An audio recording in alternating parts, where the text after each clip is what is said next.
जिनकी ज़बान ले ली गई थी, अब उनको भी ज़बान वापस कर दी गई है। जी हाँ, मैं राघव चड्ढा की बात कर रही हूँ। उनकी आज़ादी ये लगता है बोलने के लिए छीन ली गई थी और अब उनको दोबारा से आज़ादी मिल गया है बोलने के लिए कि वो अब बोले।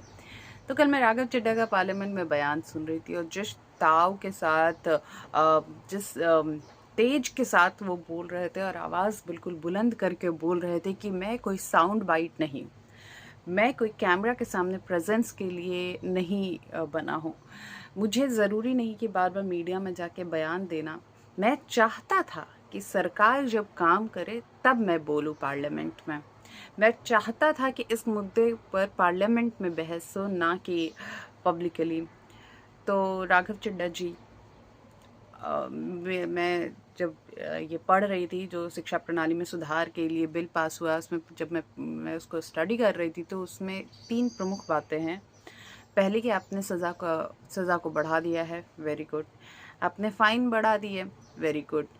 आपने नेट या कॉम्पिटिटिव एग्ज़ाम में अगर पेपर लीक होता है, उसमें कोई दोषी पाया जाता है तो उसके ऊपर कड़ी से कड़ी कार्रवाई कर दी जाएगी, फास्ट ट्रैक कोर्ट बना दिया जाएगा, जल्दी से जल्दी मामले पे कार्रवाई होगी, सब बहुत बेहतर है।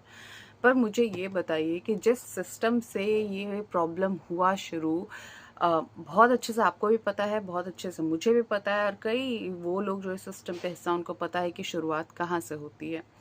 जहाँ से शुरुआत होती है, क्या उस वहाँ से कोई बदलाव हुआ है? क्या उस पूरे सिस्टम में किसी तरीके से आपने बदलाव किया है? क्या सिस्टम को ज़्यादा से ज़्यादा ट्रांसपेरेंट करने के लिए किसी तरीके के सरकार ने प्रयास किया है? क्या ज़्यादा से ज़्यादा बच्चा इन एग्ज़ाम्स पे दोबारा से बिलीव कर सके, इसके लिए सरकार की तरफ से कोई प्रयास हुआ है कि ट्रांसपेरेंसी बढ़ती जाए और बच्चों को इन सारे कॉम्पिटिटिव एग्ज़ाम पे बिलीव हो?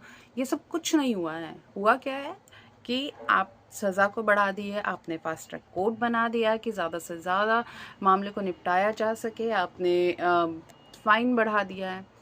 पर मुझे ये बताइए कि अगर एक घर ही ख़राब हो, तो उसके ऊपर बार-बार पेंट और पुचाड़ा करने से क्या वो घर मजबूत हो जाएगा?